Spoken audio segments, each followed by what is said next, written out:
The United States Embassy recently released its human rights report detailing some of the human rights abuses in the country.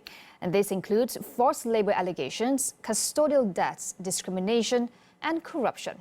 Here to discuss more on the report is Dan Wright, Deputy Political Counselor from the U.S. Embassy in Malaysia.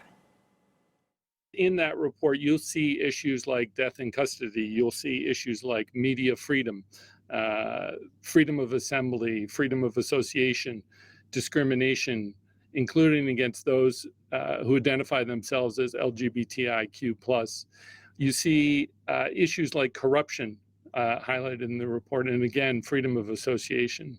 And one of the issues that we'd love to highlight today, and one that's been in the media a lot, is forced labor and trafficking in persons issues.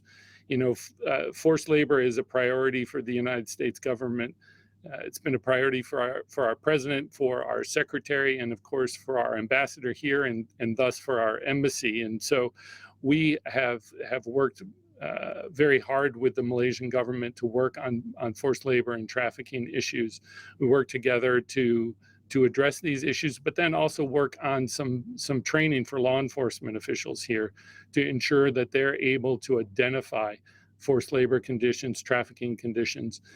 According to Dan, one way to improve human rights condition in the country is through the strengthening of civil societies. Having a robust civil society can help actually governments address these issues by being the eyes and the ears on the ground to report cases of human rights abuses that we in the government might not see. And a great example here in Malaysia is Malaysia's Human Rights Commission, Suhakam. Suhakam has investigated human rights abuses here and reported publicly on those human rights abuses.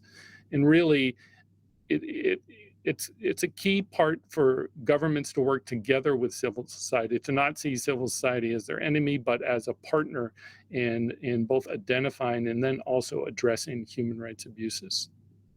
Human rights abuses are sometimes perpetrated by governments. This is why it is crucial to keep global pressure on the abusers. Governments that are serial abusers of human rights around the world become pariahs in the international community and get set apart from the international community.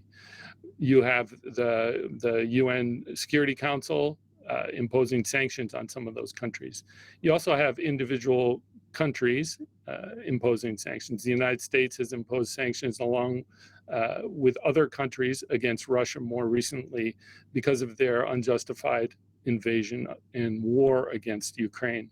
The United States has also imposed sanctions against the People's Republic of China for the abuses that are ongoing in Xinjiang against the Uyghur people.